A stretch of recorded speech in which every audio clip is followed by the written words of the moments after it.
So, students, we were discussing freeze rearrangement. You have to remember here that in case of freeze rearrangement, we have taken a derivative of phenyl ester, and we are getting here a kind of phenol type or phenol derivative.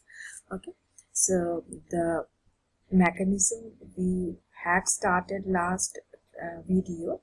So here the lone pairs on oxygen which is bonded to the ring. Okay, there are two oxygen. One is pi bonded to carbon and another is oxygen and singly bonded, sigma bonded to the ring. The sigma bonded to the ring will be attacking the aluminium, which is electrified. Here it is having deficiency of electron. It is a set state. So therefore this is oxygen is getting a positive charge because it has denoted its donated its lone pairs, or it has used its lone pairs to bond with aluminium, and aluminium is getting a negative charge. So now what happens is that this particular bond, oxygen carbon bond, breaks. Okay, it breaks. How? The lone pairs on oxygen comes and it forms a triple bond, and this particular bond breaks because it neutralizes the positive charge. This new bond, it has two bonds, this side one bond, another side another bond. This particular bond is very new, it will never break, and this bond is breaking, and therefore what we get is a kind of electrophile. Now this electrophile leaves. Okay, next what we have is this is the initiation step. So this particular initiation step again takes the lead, and it is going for the attack. How? The lone pairs again comes to the ring, okay, comes and forms a pi bond. The aromaticity breaks, and this ortho position carbon attacks the carbon, which is this particular carbon which has been formed here. This particular species, that is carbon carbocation, is there. Okay, so this is oxygen which is positive. This pi bond breaks back, and this carbon which is there, okay, oxygen, carbon and alkyl group is there. So this carbon is being attacked by the ortho position carbon. So similarly, it can resonate to get attack from the para position carbon. So this para position carbon is shown side by side. So we are getting the two products, ortho and para. So next is what once it is attacked, it has been attacked. Okay, the aromaticity is broken. The water molecule which was formed in the first step, if you see, where is the water molecule?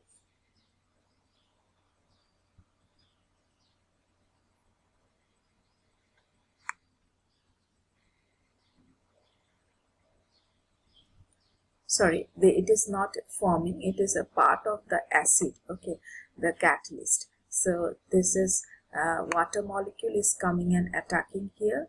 The water molecule deprotonates this particular proton and brings back the double bond in the ring and bringing back the aromaticity, and therefore what you have is this particular bond breaks to give back the hydroxy group. So what we get, this bond breaks and attacks the H, means this is coming towards the oxygen becomes O minus, and it attacks the H as a proton. This H is being available as a H plus. So therefore what we are getting back is the catalyst AlCl3 and H2O. So what is the catalyst? Catalyst is AlCl3 and water. Okay. Similarly, we will have the para product. Okay. This is what is freeze reaction. In case of freeze reaction, what we have taken is an ester, and it rearranges to give you a aryl ketone, ortho hydroxy aryl ketone and para hydroxy aryl ketone. Okay. This is what is Freeze rearrangement. Let us see the Claisen rearrangement. The Claisen rearrangement is little bit. I mean, you have never got it perhaps, but it's very simple. It doesn't have any reagent. Only it can have heat, or instead of heat, it can be attacked by a Lewis acid. Now, what is the rearrangement? Here we have taken an ether. It is what type of ether? It is a allyl vinyl ether. What is vinyl? You understand? You remember? Vinyl is 2 carbon double bonded. Allyl is 3 carbon double bonded. One double bond. Okay, allyl. So this is allyl position means 3rd carbon bonded to the oxygen, and vinyl means one of the 2 carbons which are doubly bonded. This one carbon is bonded to the oxygen. So it is particularly an ether. What type of ether? Allyl vinyl ether. Now, in this rearrangement, what happens is that the oxygen-carbon bond breaks and a new bond between carbon and carbon is forming.